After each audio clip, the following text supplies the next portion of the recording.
Assalamualaikum, selamat datang pada online course atau perkuliahan daring mata kuliah Manajemen dan Pengembangan Sistem Informasi. Saya Aditya Rahmadi akan mencoba untuk membahas tentang manajemen proyek untuk sesi kali ini. Silakan mengikuti, semoga bermanfaat. Oke, jadi materi manajemen proyek ini kita bagi menjadi dua bagian. Yang pertama kita sudah membahas tentang definisi dari proyek dan juga tentang peran-peran yang ada di dalam suatu proyek. Pada part kedua atau bagian yang kedua ini, tujuannya adalah kita akan membahas yang pertama adalah metodologi dan proses yang ada di dalam proyek, dan yang kedua kita membahas tentang measurable organization value atau MOV. Ya, baik, silakan mengikuti, semoga bermanfaat. Oke, jadi untuk bahasan pertama, kita akan mencoba untuk melihat apa yang disebut dengan metodologi dari proyek, serta kita akan juga membahas tentang keuntungan-keuntungan ketika sebuah organisasi menerapkan metodologi proyek. Nah, oke, jadi definisi dari metodologi proyek itu apa? Metodologi proyek itu merupakan cara yang sistematis untuk dapat merencanakan, mengelola, dan melaksanakan pekerjaan atau task dengan menentukan fase, proses, alat, dan teknik yang harus diikuti. Jadi, di dalam metodologi atau metodologi itu sendiri itu layaknya sebuah template atau suatu acuan kerja atau panduan kerja yang dapat digunakan untuk bisa memulai, merencanakan, dan mengembangkan suatu produk atau sistem informasi. Ya, jadi metodologi itu merupakan suatu cara baku yang bisa kita gunakan atau yang bisa digunakan oleh organisasi untuk mengembangkan produk, layanan, maupun sesuatu hal yang unik sesuai dengan definisi dari proyek itu sendiri. Nah, luaran dari suatu proyek itu merupakan luaran yang unik sesuai definisi dari proyek ya tentunya ya. Jadi luarannya adalah suatu luaran yang unik. Namun perlu diperhatikan bahwa ternyata proses pengerjaan untuk mengelola dan mengembangkan proyek itu sangat mirip walaupun proyek-proyeknya itu memiliki luaran yang berbeda. Nah, oleh karena itu kita membutuhkan atau organisasi membutuhkan suatu metodologi. Kenapa kok membutuhkan metodologi? Karena metodologi di sini itu bertujuan untuk bisa memberikan guidance atau panduan pada pelaksanaan tiap proyek. Ya, jadi metodologi itu bisa digunakan untuk memberikan suatu acuan bagi orang-orang yang ada di dalam organisasi atau tim IT, atau misalkan kita melakukan proyeknya dengan bantuan vendor, berarti vendor di dalam pelaksanaan proyek membutuhkan yang namanya metodologi.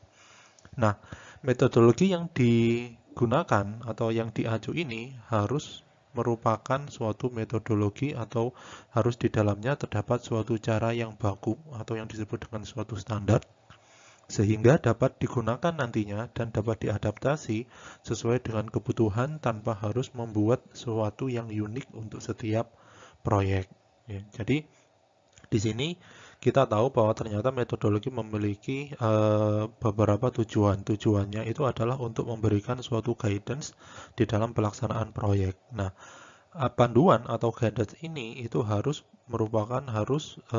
panduan yang baku antara satu proyek dengan proyek lain. Itu sebenarnya tidak begitu berbeda cara pelaksanaannya. Kenapa kok seperti itu? Agar yang namanya suatu dokumentasi, terus setelah itu template itu bisa digunakan kembali pada proyek yang lain. Kita tidak harus membuat template yang berbeda untuk proyek-proyek yang berbeda juga. Jadi kita tidak perlu untuk membuat suatu template yang berbeda atau acuan yang berbeda untuk tiap proyek. Nah, jadi metodologi juga memiliki beberapa karakteristik ya. Yang pertama itu adalah fleksibel. Jadi selain dia itu harus baku, dia juga harus fleksibel sehingga apa? Sehingga bisa diterapkan pada semua proyek karena yang namanya suatu metodologi ini berguna sebagai panduan untuk bisa mendeliver luaran dengan mudah dan bisa diadaptasikan untuk tiap proyek. Yang kedua, metodologi harus bisa berevolusi sesuai dengan perkembangan lingkungan dari suatu organisasi yang di dalamnya terdapat beberapa proyek. Yang ketiga adalah suatu metodologi di dalamnya harus terdapat suatu praktek terbaik. Maksudnya praktek terbaik itu adalah praktek baku yang berasal dari pengalaman atau pembelajaran yang didapatkan dari proyek yang sudah dilaksanakan sebelumnya. Ya, jadi ada 3 yang sudah kita bahas. Yang pertama adalah karakteristiknya fleksibel, yang kedua adalah harus bisa berevolusi, dan yang ketiga itu harus di dalamnya terdapat praktek terbaik. Nah, jadi ketika suatu organisasi menerapkan suatu metodologi, maka organisasi itu akan menggunakan metodologi ini pada setiap proyek yang dilakukan oleh organisasi tersebut. Sehingga ketika pengalaman dari organisasi ketika menggunakan metodologi tertentu itu meningkat, maka hasil proyek dari organisasi tersebut akan lebih bisa diprediksi. Ya. Harapannya setiap portofolio proyek yang ada di dalam organisasi akan dapat dikelola dan dihasilkan luaran yang baik. Nah, luaran proyek yang baik itu dapat berupa apa? Luaran proyek yang baik itu dapat berupa barang, jasa, atau sesuatu luaran yang unik yang bisa lebih mendukung strategi bisnis dari organisasi. Nah, implikasinya apa dari penerapan metodologi pada sebuah organisasi? Akhirnya, ketika kita mendapatkan suatu keselarasan antara investasi yang sudah dilakukan oleh organisasi melalui proyek dengan strategi yang ada di dalam organisasi, maka harapannya organisasi akan mendapatkan keunggulan kompetitif, keunggulan yang tidak ada dari kompetitor yang lain. Nah, jadi itu terkait dengan metodologi proyek. Dengan menggunakan metodologi proyek juga dimungkinkan penggunaan bahasa yang umum yang sama di antara pemangku kepentingan proyek, sehingga tidak terjadi kesalahpahaman. Yang kedua, bisa memungkinkan manajemen untuk mengukur serta membandingkan proyek-proyek secara lebih objektif, karena setiap perencanaan proyek direncanakan secara aktual dan pelaporannya serupa. Sehingga kalau misalkan memiliki suatu template yang serupa, memiliki suatu objektifnya berbeda-beda, memiliki cara untuk melakukannya juga sama, berarti kita akan bisa membandingkan antar proyek yang sudah dilakukan di organisasi. Sehingga harapannya adalah setiap proyek itu pasti akan mengalami perkembangan kualitas. Nah, dari hal ini, maka pihak manajemen itu akan bisa untuk membuat keputusan yang lebih baik dan lebih objektif sehubungan dengan proyek mana yang harus didanai dan apakah pendanaan itu harus dilanjutkan. Sehingga ketika organisasi itu mau menginvestasikan uangnya ke dalam suatu proyek, maka organisasi itu sudah memiliki justifikasi yang benar. Nah, jadi penerapan metodologi proyek di organisasi itu juga memiliki beberapa keuntungan ya. Yang pertama adalah fokus, yang kedua adalah memahami peran, yang ketiga adalah dokumentasi, yang keempat adalah komparasi, yang kelima reuse, dan yang kelima adalah template atau suatu contoh dokumen. Oke, jadi beberapa keuntungan di dalam penerapan metodologi proyek pada sebuah organisasi. Untuk yang pertama adalah fokus. Jadi apa yang dimaksud dengan fokus? Artinya adalah tim proyek itu dapat lebih fokus pada pengembangan produknya atau sistemnya yang diinginkan oleh organisasi tanpa harus mereka itu berdebat untuk mendeskripsikan bagaimana caranya proyek itu akan dilaksanakan. Ya, daripada mereka berdebat bagaimana proyek itu akan dilaksanakan, mending mereka itu memikirkan bagaimana mengembangkan suatu produk dengan baik. Sehingga yang namanya tim proyek itu dapat lebih fokus karena sudah ada metodologi atau sudah ada cara-cara untuk membuat suatu luaran dengan baik.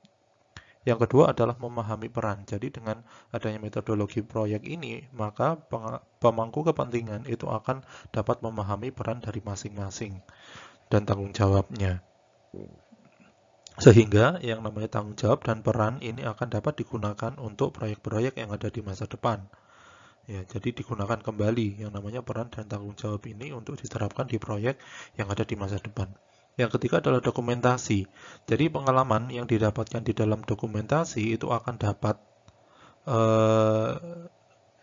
digunakan pada pengalaman yang ada di dalam proyek yang sebelumnya itu akan bisa didokumentasikan sehingga nantinya pengalaman ini itu dapat dianalisis dan dapat diintegrasikan ke dalam metodologi yang ada sebagai sebuah praktek terbaik. Jadi dengan menggunakan yang namanya dokumentasi ini akan dilakukan perbaikan metodologi sehingga setiap proyek atau setiap pelaksanaan proyek itu pasti akan mengalami perbaikan karena metodologinya atau pemahaman terhadap metodologi itu akan semakin tinggi.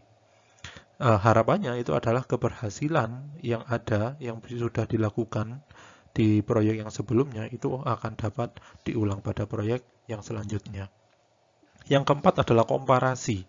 Jadi proyek-proyek masa lalu, masa sekarang, atau proyek yang dilakukan sekarang, dan proyek yang akan dilaksanakan di masa depan, itu akan dapat dilakukan perbandingan. Nah, dapat dilakukan perbandingan dalam hal apa? Yang pertama adalah di dalam hal pelaporan kemajuannya atau kemajuan dari proyek. Jadi yang kedua adalah pengukuran dari suatu proyek, keberhasilannya seperti apa. Dan yang ketiga adalah perencanaan dari proyek. Yang kelima itu adalah reuse. Jadi di sini yang dimaksud dengan reuse itu adalah bisa menggunakan kembali alat-alat pendekatan yang dilakukan, teknik serta template yang sudah dilaksanakan pada proyek masa lalu itu akan bisa dilakukan pada proyek di masa depan atau di seluruh proyek yang dikelola oleh organisasi. Terakhir adalah template. Jadi dengan menggunakan metodologi ini akan menyediakan suatu contoh dokumen. Contoh dokumennya ini akan bisa digunakan di dalam perencanaan pekerjaan serta tugas-tugas yang akan ditentukan pada proyek berikutnya. Nah, oke. Jadi itu terkait dengan metodologi proyek untuk definisinya dan juga tentang keuntungan penerapan metodologi proyek di dalam sebuah organisasi. Oke, jadi setelah kita membahas tentang metodologi dan keuntungan dari metodologi atau penerapan metodologi dalam proyek, sekarang kita akan membahas tentang siklus hidup dari proyek. Nah, jadi sama seperti makhluk hidup, proyek itu juga memiliki suatu siklus. Nah, siklusnya seperti apa? Siklusnya itu bisa proyek itu diciptakan, terus setelah diciptakan, proyek itu akan tumbuh, mature, matang, mengalami penurunan atau declining, dan kemudian berakhir. Jadi, meskipun pada pengerjaan proyek itu proyeknya berbeda-beda atau tergantung dari institusi tempat pengerjaan proyek itu dilakukan, tapi kita akan mencoba untuk menggunakan suatu siklus hidup proyek yang sama. Pasti siklus hidupnya sama. Terdapat 3 siklus hidup yang ada di dalam proyek secara general. Yang pertama itu adalah fase awal, yang kedua fase tengah, dan yang terakhir. Nah, siklus hidup generik yang bisa menggambarkan fase atau tahapan umum yang penerapannya sama pada sebagian besar dari suatu proyek. Artinya adalah ada suatu siklus hidup yang umum yang bisa digunakan pada setiap proyek yang ada. Nah, terlepas apakah proyek yang dilaksanakan itu adalah proyek untuk membangun rumah, proyek untuk merancang produk baru untuk bisa digunakan oleh konsumen, atau mengembangkan suatu situs web, atau malah untuk meluncurkan pesawat ruang angkasa. Setiap proyek itu pasti akan dikelola dengan menggunakan siklus hidup proyek yang hampir sama. Nah, ada beberapa siklus hidup yang kita kenal yang ada di dalam proyek. Yang pertama adalah tetapkan tujuan proyek atau yang disebut dengan define project goal. Yang kedua adalah rencanakan proyek atau yang dimaksud dengan plan project. Yang ketiga adalah eksekusi proyek, yaitu atau yang disebut dengan execute project plan. Dan yang terakhir adalah evaluasi dan penutupan proyek atau yang disebut dengan close and evaluate project. Nah, oke. Kita akan mencoba untuk membahas mulai dari siklus hidup yang pertama, yaitu tujuan proyek. Nah, di dalam tujuan proyek, setiap proyek itu pasti akan memiliki suatu permulaan. Ya, langkah awal di dalam pelaksanaan atau penyusunan proyek atau pelaksanaan proyek ini, langkah awalnya itu adalah menentukan tujuan dari proyek atau yang disebut dengan project goals. Menentukan project goals. Nah, tujuan dari suatu proyek itu harus dibuat secara eksplisit sehingga merepresentasikan kebutuhan bisnis yang diperlukan oleh organisasi. Ya, jadi harus selaras nih antara yang namanya tujuan proyek dengan strategi yang ada di dalam organisasi. Kenapa kok harus selaras? Ya karena yang namanya suatu proyek itu merupakan kegiatan investasi yang dilakukan oleh sebuah organisasi yang mana investasi ini itu membutuhkan waktu dan sumber daya yang tidak sedikit. Serta di dalam proyek itu pasti akan ada yang namanya suatu resiko yang akan menghambat pengerjaan dari suatu proyek. Nah, tujuan proyek itu bisa terdefinisi dengan baik, sehingga kalau misalkan tujuan proyek itu terdefinisi dengan baik, tujuan proyek ini akan dapat menentukan ekspektasi dari stakeholder. Ekspektasinya tidak akan terlalu tinggi, tidak akan terlalu rendah terhadap luaran yang dihasilkan dari sebuah proyek. Selain itu, tujuan proyek itu dapat dikatakan sudah terdefinisi dengan baik apabila tujuan tersebut bisa diukur. Nah, bagaimana cara mengukurnya? Apabila timbal balik yang ada di dalam suatu tujuan itu melebihi biaya investasi yang sudah dikeluarkan oleh organisasi atau yang akan dikeluarkan oleh organisasi. Ketika kita bisa meyakinkan bahwa timbal balik dari proyek itu ternyata lebih besar dari biaya investasi, ya tentu saja proyek akan disetujui. Nah, setelah kita menentukan yang namanya project goals atau tujuan dari proyek, maka selanjutnya project goals ini akan disetujui oleh siapa? Oleh pemangku kepentingan yang ada di dalam proyek. Baru kita akan masuk ke dalam langkah atau fase selanjutnya, yaitu rencanakan proyek atau yang disebut dengan plan project. Nah, pada plan project ini apa yang harus dilakukan? Pada plan project ini tujuan plan project ini akan mengacu pada tujuan proyek atau yang disebut dengan project goals. Ya, jadi ketika tujuan proyek itu tidak terdefinisi dengan baik, tidak secara eksplisit mendeskripsikan kebutuhan bisnis yang ada di organisasi, maka itu analoginya sama seperti ketika kita mengendarai mobil, nyetir mobil, tapi kita nggak tahu tujuannya kemana. Hasilnya apa? Hasilnya ya nyasar. Gitu ya. Artinya proyek itu tidak akan selesai. Nah, di dalam rencana proyek itu akan ditentukan beberapa hal. Yang pertama itu adalah harus ditentukan scope, batasan apa yang harus dikerjakan oleh tim proyek. Yang kedua adalah jadwal. Yang ketiga adalah anggaran. Dan yang keempat adalah kualitas dari sebuah proyek. Nah, 4 hal ini itu harus terjelaskan dengan detail di dalam perencanaan proyek. Yang kedua, di dalam proyek atau di dalam perencanaan proyek itu harus ada yang namanya penentuan resource atau sumber daya. Sumber daya apa? Sumber daya yang diperlukan pada pengerjaan proyek. Nah, apa saja sumber daya itu? Ada 3. Yang pertama adalah people atau orang yang mengerjakan proyek.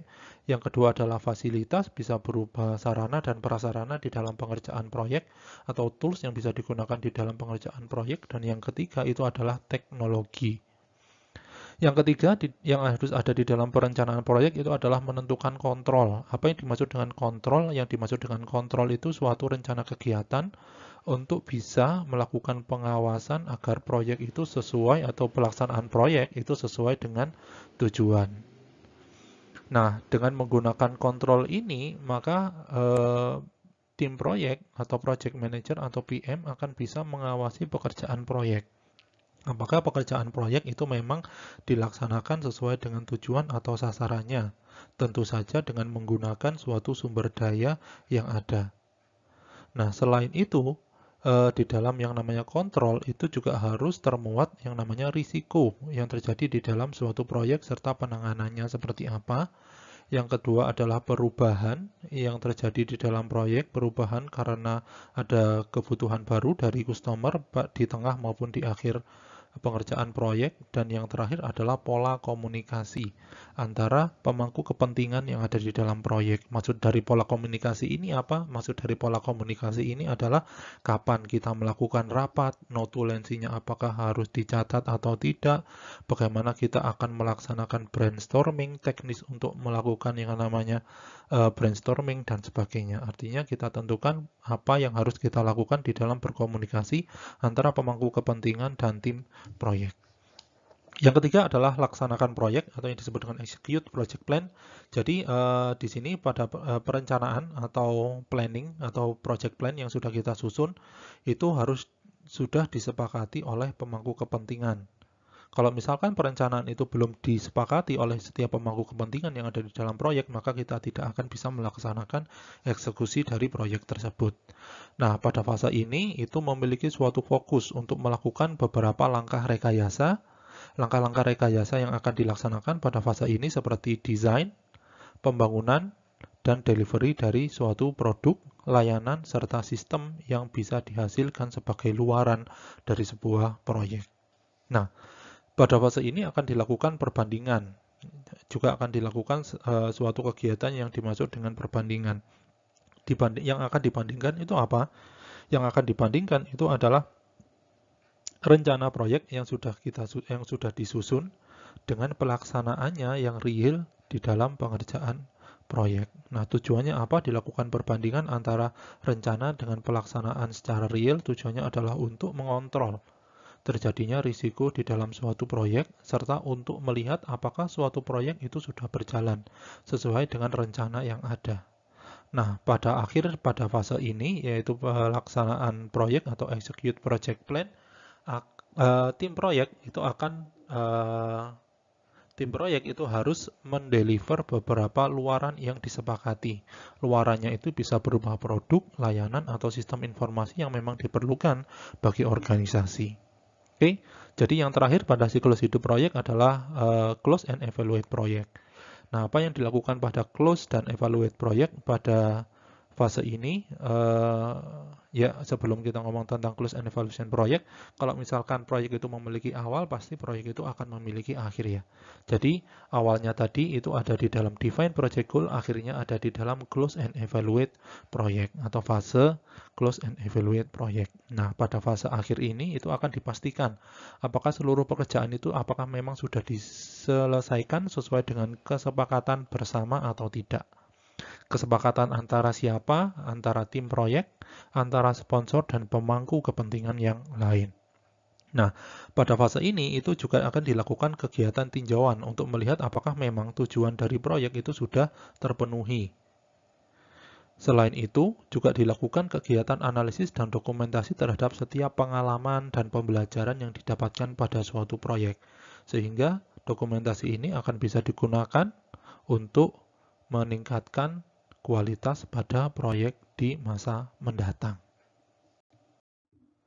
Oke, jadi di sini kita akan mencoba untuk membahas tentang PMBOK setelah kita membahas tentang siklus hidup dari proyek ya.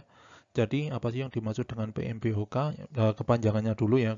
Kepanjangan dari PMBOK adalah Project Management Body of Knowledge. Nah, PMBOK ini berupa apa? PMBOK ini berupa dokumen. Dokumen untuk apa? Dokumen yang digunakan untuk panduan pengerjaan proyek. Disusun oleh siapa PMBOK? Disusun oleh PMI. Bukan palang merah ya, kalau PMI ya. Project Management Institute, PMI. Nah, PMI ini siapa? PMI ini adalah sebuah organisasi profesional dengan skala internasional. Nah, jadi PMI ini merupakan organisasi non-profit yang profesional dengan skala internasional. Membernya itu siapa? Membernya adalah 700.000 profesional di bidang proyek di seluruh dunia. Nah, PMI ini menyediakan suatu standar atau panduan untuk melakukan suatu proyek yang disebut dengan PMBOK. Dia juga menyediakan sertifikat bagi orang yang paham dan mengerti tentang penggunaan PMBOK secara nyata yang disebut dengan PMP atau yang disebut dengan Project Management Profesional. Nah, oke, sekarang kita akan bahas PMBOK-nya ya. PMBOK. Nah, PMI itu membuat suatu panduan yang disebut dengan PMBOK yang mengatur tentang tata laksana manajemen proyek. Sedangkan PMBOK sendiri itu dibagi menjadi 12 knowledge area. Apa yang dimaksud dengan knowledge area?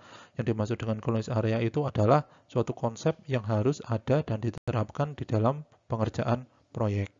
Nah, 12 knowledge area ini apa saja? Yang pertama adalah Project Integration Management, yang kedua Project Scope Management, yang ketiga Project Time Management, Project Cost Management, sampai ke Project Stakeholder Management seperti diagram atau grafik yang sudah tertera pada slide.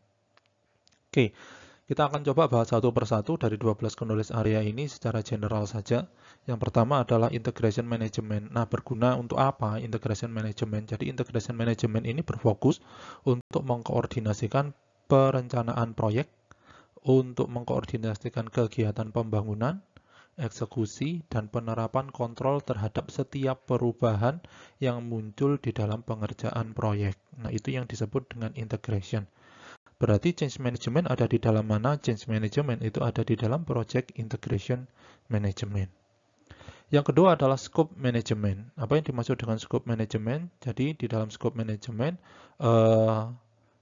si developer atau orang yang menggunakan PMBOK ini bisa menentukan kira-kira pekerjaan apa saja yang harus diselesaikan oleh tim proyek. Nah, di dalamnya terdapat beberapa panduan yang bisa digunakan untuk mendefinisikan kebutuhan, fungsi, fitur, standar, dan luaran dari suatu produk secara mendetail. Itu yang dimaksud dengan scope. Yang ketiga itu adalah time management. Ya, namanya juga time management ya. Berarti mengatur pengembangan, pengawasan, dan pengelolaan waktu dari suatu proyek. Ya. Berarti di sini terdapat beberapa teknik yang bisa kita gunakan. Contohnya adalah seperti teknik estimasi, penentuan resource dari tiap aktivitas itu yang ada di dalam time management. Pada poin yang keempat itu adalah cost management. Ya, kalau time sama cost itu memang suatu kriteria yang harus ada di dalam proyek. Kalau time itu adalah waktu, kalau cost itu adalah budget atau yang namanya uang yang dibutuhkan atau anggaran yang dibutuhkan untuk melaksanakan sebuah proyek. Jadi di sini cost management digunakan untuk mengatur perencanaan anggaran dari setiap proyek yang ada. Selanjutnya adalah quality management. Nah, quality management berfokus pada apa? Quality management itu berfokus pada planning atau perencanaan, pengembangan, serta pengelolaan kualitas. Sehingga proyek itu bisa dideliver ke klien tentunya sesuai dengan kebutuhan. Itu yang dinamakan dengan quality management. Menjamin kualitas dari proyek, apakah luarannya maupun prosesnya dilaksanakan dengan benar. Itu quality management. Kalau HR management ini akan menjadi panduan di dalam mengatur orang-orang yang mengerjakan proyek. Nah, di dalamnya terdapat beberapa panduan terutama untuk mengembangkan kemampuan dari tim proyek. Communication management tentu saja untuk mengatur pola komunikasi dan persebaran informasi ke seluruh pemangku kepentingan yang ada di dalam proyek. Risk management tujuannya adalah untuk mengatur resiko dan penanganannya atau mitigasinya dalam suatu proyek ya. Jadi suatu proyek itu pasti akan ada risiko itu bisa dimitigasi, risiko bisa dilakukan kegiatan atau tindakan preventif kalau risiko itu belum terjadi. Selanjutnya adalah procurement management. Jadi di dalam procurement management akan mengatur pengadaan sumber daya yang ada di dalam proyek. Dan yang terakhir adalah stakeholder management. Di dalam stakeholder management itu terdapat beberapa panduan untuk mengidentifikasikan kira-kira siapa stakeholder yang memahami tentang kebutuhan yang ada di dalam suatu proyek. Serta di sini untuk memahami ekspektasi dan kepentingan dari tiap pemangku kepentingan. Nah, itu terkait dengan stakeholder management dan 12 knowledge area yang harus ada di dalam pengerjaan proyek sesuai dengan standarnya atau frameworknya yaitu PMBOK. Oke, jadi setelah kita membahas tentang PMBOK dan 12 knowledge area yang ada di dalam PMBOK, selanjutnya kita akan masuk ke dalam pembahasan proses yang ada di dalam suatu proyek. Nah, oke, sebelum kita membahas tentang proses manajemen proyek, kita harus tahu dulu apa yang disebut dengan sebuah proses atau definisi proses itu sebenarnya apa. Nah, definisi proses itu adalah kegiatan itu yang saling terkait dan dilaksanakan secara berurutan ya. Jadi harus dilakukan secara berurutan sehingga dapat mencapai atau menghasilkan suatu produk, suatu layanan maupun sistem informasi yang sudah ditentukan sebelumnya. Itu merupakan maksud dari suatu proses. Nah, proses itu berarti adalah apa yang harus dilakukan di dalam proyek sehingga bisa mencapai hasil tertentu. Proses di sini itu merupakan komponen yang sangat penting di dalam pekerjaan proyek. Proses dari sebuah manajemen proyek itu akan berbeda dengan proses pada fase-fase yang ada di dalam project life cycle. Jadi harus kita bedakan antara proses atau manajemen project proses dan project life cycle. Karena apa? Karena di dalam proses manajemen proyek, langkah-langkah yang akan dilakukan itu adalah untuk menginisiasi, merencanakan, mengeksekusi, memonitor, serta mengontrol dan menutup dari proyek. Artinya di dalam manajemen proyek atau proses manajemen proyek, kita akan melakukan kegiatan-kegiatan yang ditujukan untuk mengelola kegiatan di dalam proyek, ya. Mengelola. Jadi objeknya di sini itu adalah manajemen yang akan dikelola. Ya, jadi di sini ada beberapa contoh yang bisa kita berikan. Misalkan Anda memiliki usaha catering. Terus ada pelanggan yang memesan kue pernikahan pada toko. Tokonya tentu saja toko Anda. Maka di sini sudah tugas dari Anda sebagai manajer dari proyek yang akan mengatur pembuatan kue pernikahan ini untuk melakukan kegiatan manajemen. Nah, apa saja yang harus Anda lakukan untuk melakukan kegiatan manajemen ini? Ada beberapa hal. Yang pertama adalah pendefinisian kebutuhan. Yang kedua adalah perencanaan. Yang ketiga adalah estimasi harga. Dan yang terakhir itu adalah melakukan penentuan atau quality management, sehingga kue yang Anda hasilkan itu sesuai dengan ekspektasi dari pelanggan. Nah, beberapa hal ini merupakan kegiatan yang ada di dalam manajemen atau konsep manajemen dan pelaksanaan konsep manajemen yang ada di dalam konteks pengerjaan proyek.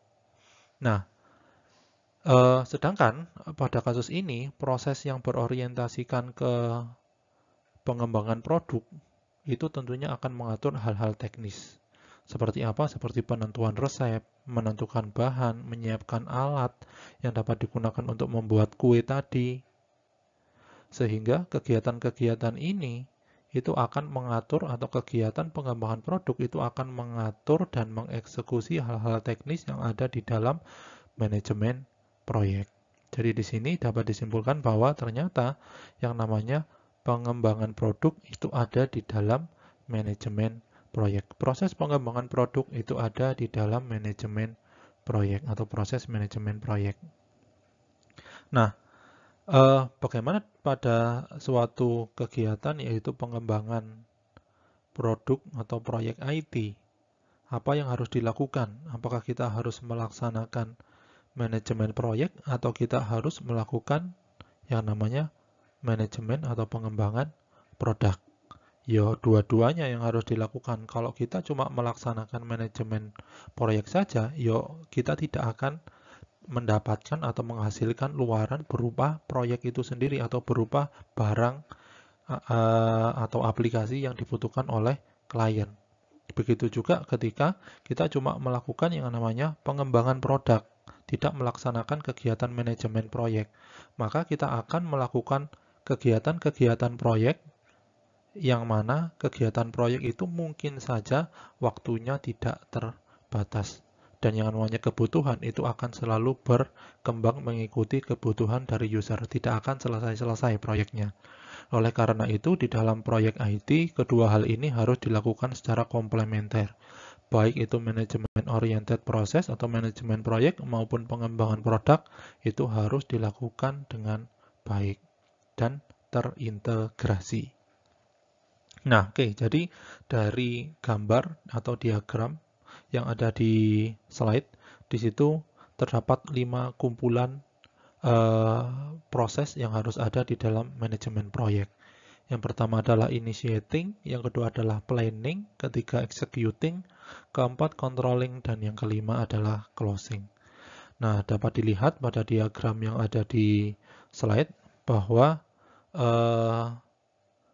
dari kumpulan proses ini atau 5 proses manajemen proyek ini, baik itu mulai dari initiating sampai ke closing, itu ternyata bisa diterapkan ke dalam project life cycle. Nah, project life cycle-nya itu ada di mana? Project life cycle-nya itu ada pada gambar dengan nomor 1, 2, 3, 4, dan 5 yang menyebutkan bahwa kegiatan awal atau project life cycle yang pertama adalah conceptualize and initialize, dan yang terakhir itu adalah evaluate project success. Nah, jadi di sini apa kesimpulannya?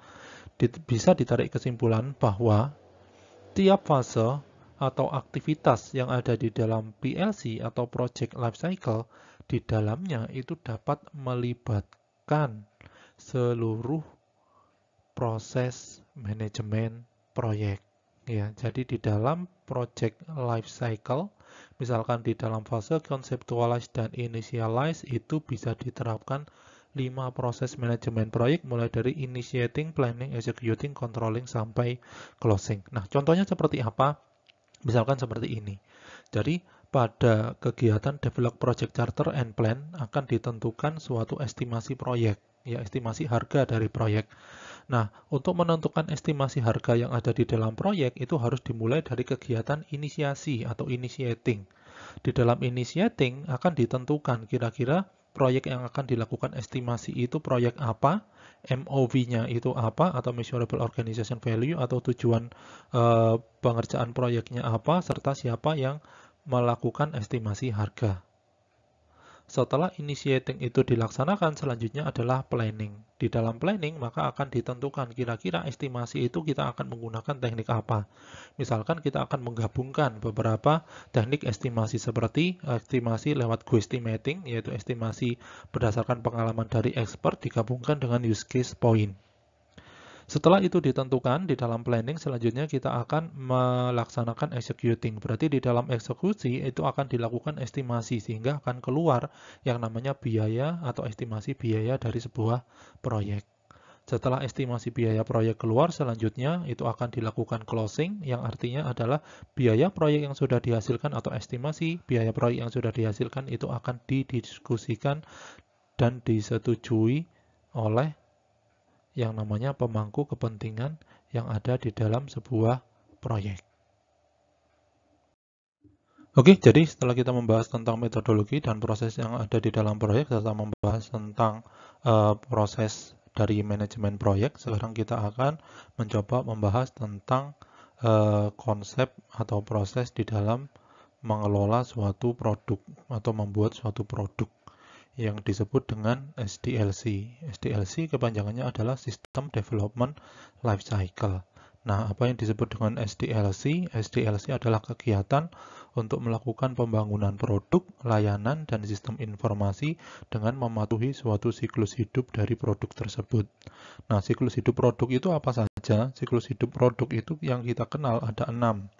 Yang pertama adalah bukan analisis, tapi yang pertama adalah planning.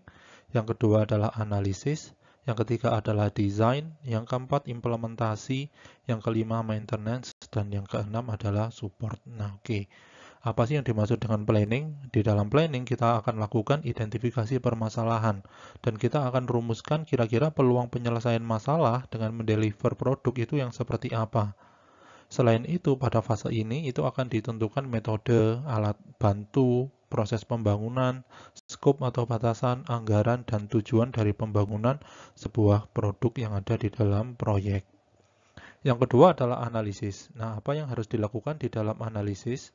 Di dalam analisis, permasalahan yang sudah kita identifikasikan di dalam planning itu akan kita lakukan pendefinisian dan didokumentasikan ke dalam sebuah kebutuhan dan keinginan dari pengguna. Jadi di dalam analisis akan ditentukan kira-kira kebutuhan dan keinginan dari penggunanya seperti apa, requirement-nya seperti apa. Yang ketiga adalah desain. Di dalam desain, kebutuhan yang sudah kita dapatkan dari analisis ini atau di dalam tahap analisis, kemudian akan kita buat suatu pemodelan. Nah, apa yang dimaksud dengan pemodelan? Yang dimaksud dengan pemodelan itu adalah kegiatan yang dilakukan oleh si analis untuk bisa mendeskripsikan permasalahan dalam bentuk grafis yang lebih mudah dipahami. Itu yang dimaksud dengan suatu pemodelan. Nah, kenapa kok harus dilakukan pemodelan? Ya, tentu saja agar yang namanya suatu permasalahan itu lebih mudah dipahami. Ya, lebih mudah dipahami, tim proyek lebih mudah untuk memahami tentang apa yang harus mereka kerjakan. Nah, itu merupakan tujuan dari kegiatan desain. Yang keempat itu adalah implementasi. Nah, di dalam kegiatan implementasi itu akan dilakukan pembuatan produk, pengujian, dan instalasi. Selain itu akan dilakukan juga yang namanya pelatihan, support, dan dokumentasi yang sudah dilakukan di dalam planning, analysis, and design. Yang terakhir adalah maintenance dan support. Di dalam maintenance dan support, di sini langkahnya apa yang harus dilakukan? Langkahnya adalah kita harus atau pihak developer harus mengadopsi atau berusaha untuk mengadopsi kebutuhan tambahan pada saat sistem tersebut sudah diimplementasikan di dalam organisasi. Selain itu, pihak developer juga harus melakukan perbaikan dari permasalahan error bugs yang ada di dalam sebuah produk pada saat pemakaian produk tersebut. Nah, itu yang ada di dalam maintenance dan support. Nah, oke, jadi mungkin kita akan bertanya-tanya, terus apa sih perbedaan antara sistem development lifecycle dan produk atau project lifecycle? Karena keduanya juga memiliki suatu alur, keduanya digunakan untuk menghasilkan suatu luaran. Nah, perbedaannya setidaknya ada 3. Yang pertama itu adalah PLC atau Project Lifecycle itu berfokus pada fase, proses, alat, pengetahuan, dan keterampilan di dalam mengelola proyek atau di dalam manajemen proyek. Berarti objeknya di sini yang bisa dilakukan atau bisa diterapkan PLC itu adalah proyek. Untuk objeknya adalah sebuah proyek. Entah itu proyek perangkat lunak, proyek pembangunan rumah, atau proyek yang lain. Yang kedua adalah SDLC. SDLC itu bisa digunakan untuk membuat dan mengimplementasikan luaran dari proyek. Yang mana luaran dari proyek itu sebenarnya ada 3 kalau misalkan kita lihat dari definisi proyek sendiri. Yang pertama bisa berupa produk, yang kedua bisa berupa layanan, dan yang ketiga bisa berupa sistem informasi. Nah, berarti di sini kalau kita akan menggunakan PLC berarti apa yang dikelola objeknya adalah proyek. Ketika kita ingin menggunakan SDLC, apa yang dikelola objeknya adalah luaran dari proyek itu sendiri. Maka di sini dapat disimpulkan bahwa SDLC itu merupakan bagian dari PLC. Nah, di sini dapat ada pertanyaan nih. Kenapa IT proyek itu sangat unik? Jawabannya adalah IT proyek itu unik karena pada IT proyek itu dia itu menggabungkan dua aktivitas yang biasanya dilakukan secara terpisah pada proyek-proyek yang lain. Dua aktivitas ini apa saja? Yang pertama adalah project management dan yang kedua adalah system development. Contoh dari project management itu adalah PLC, contoh dari sistem development itu adalah SDLC, menggabungkan dua konsep ke dalam satu kegiatan yang utuh. Untuk berikutnya kita akan mencoba untuk membahas tentang Measurable Organization Value atau yang disebut dengan MOV. Nah, jadi langkah awal yang ada di dalam suatu pekerjaan proyek itu adalah mendefinisikan dan menentukan tujuan dari proyek itu sendiri. Nah, mendefinisikan dan menentukan tujuan dari proyek itu disebut juga dengan MOV atau yang disebut dengan Measurable Organization Value. Nah, proyek itu harus dimulai dengan menentukan nilai kesuksesannya terlebih kita sebagai developer atau sebagai developer melakukan penentuan kesuksesan dari suatu proyek, berarti seorang developer itu sudah melakukan penentuan yang namanya MOV atau yang disebut dengan Measurable Organization Value. Nah, agar proyek dapat bisa memberikan suatu nilai yang real bagi organisasi, maka proyek harus disesuaikan dengan visi, misi, dan strategi yang ada di dalam sebuah organisasi. Nah, inisiatif untuk menyesuaikan antara visi, misi, strategi dengan proyek yang terjadi di dalam organisasi itu ada dua pendekatan. Yang pertama adalah top down dan yang kedua adalah bottom up. Nah, apa yang dimaksud dengan top down? Yang dimaksud dengan top down adalah proyek-proyek yang ada di dalam suatu organisasi itu dirumuskan untuk bisa mewujudkan visi dan misi dari sebuah organisasi. Sedangkan kalau bottom up itu seperti apa? Berarti kalau misalkan bottom up, proses atau proyek-proyek itu akan diajukan atau dipropos atau diinisiasikan oleh individu, komite, maupun unit bisnis yang ada di dalam sebuah organisasi. Oke, jadi di sini MOV yang baik itu akan memiliki beberapa kriteria. Ada setidaknya 4 kriteria dari MOV yang baik atau Measurable Organization Value yang baik. Yang pertama adalah dapat diukur. Nah, apa yang dimaksud dengan dapat diukur? Yang dimaksud dengan dapat diukur ini adalah statement atau kalimat MOV atau Measurable Organization Value itu ada ukurannya atau bisa dikuantifikasikan pencapaian keberhasilannya.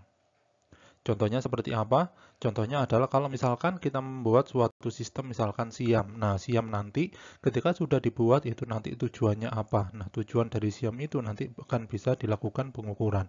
Misalkan tujuannya adalah untuk menghemat atau mengefisiensikan proses pencetakan KRS dan KHS banyak 1 minggu misalkan.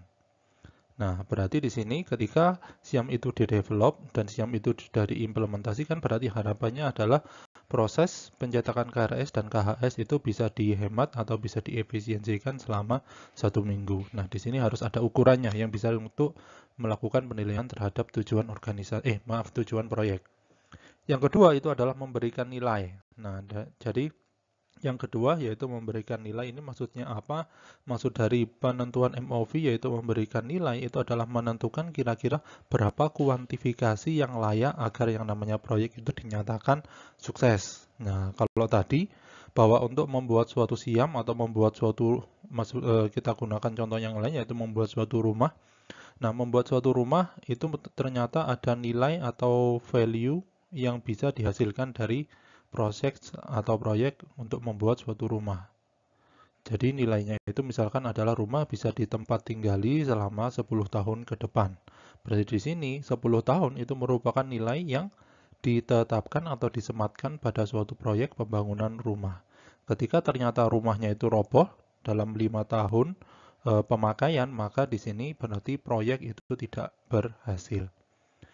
Yang ketiga adalah disetujui. Maksudnya disetujui itu apa? Maksudnya adalah tujuan dari proyek ini harus bisa disetujui oleh para pemangku kepentingan yang ada, baik itu developer, baik itu dari organisasi sendiri, maupun pemangku-pemangku kepentingan yang lain.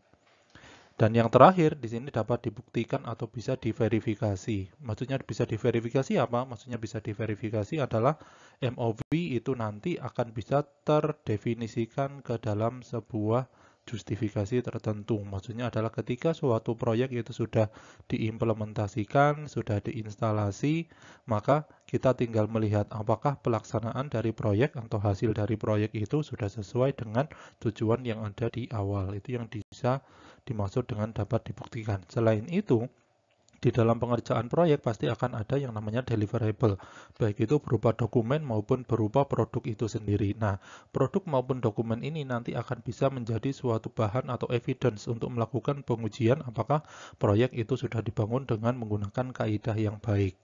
Nah, itu yang dimaksud dengan dapat dibuktikan. Nah, di sini kita akan mencoba untuk melihat contoh MOV atau Measurable Organization Value yang benar. Jadi MOV ini itu dinyatakan oleh Presiden Amerika pada tahun 60-an yaitu John F. Kennedy. Statementnya atau kalimatnya seperti apa? Kalimatnya seperti ini.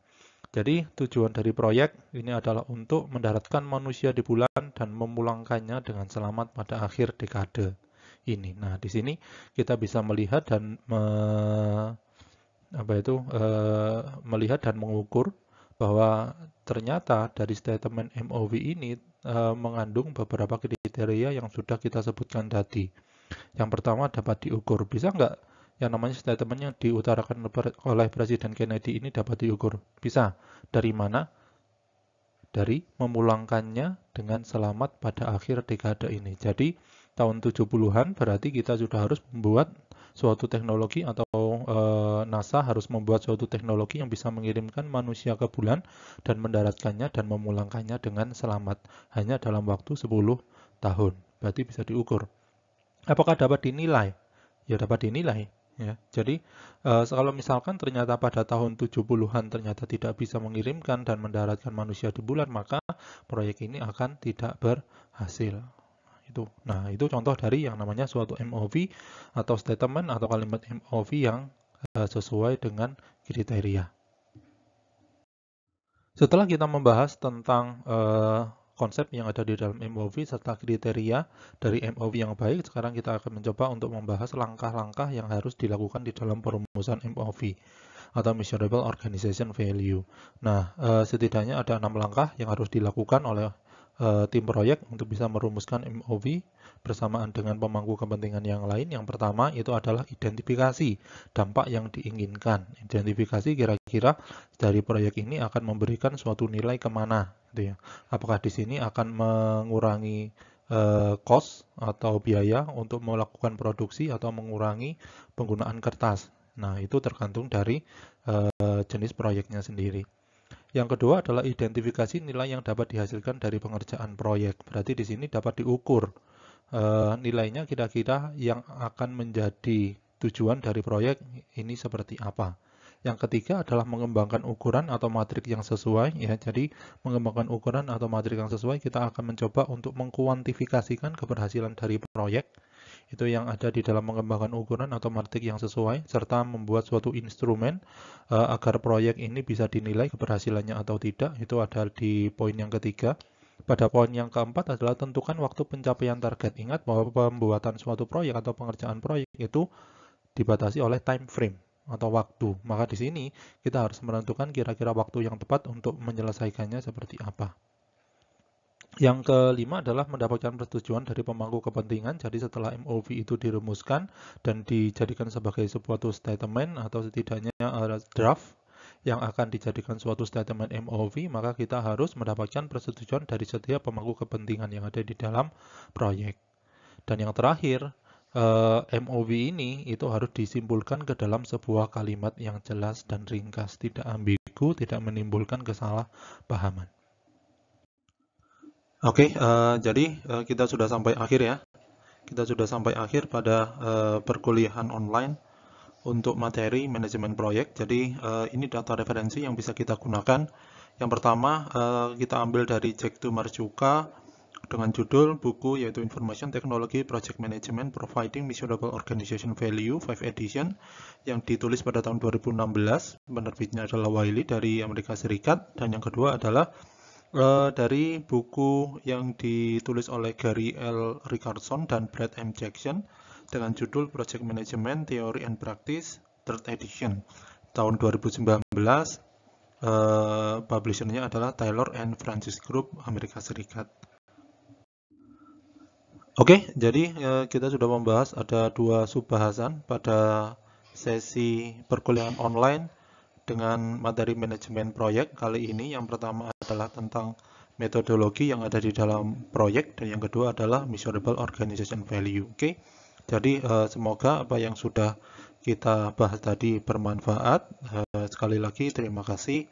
Assalamualaikum warahmatullahi wabarakatuh.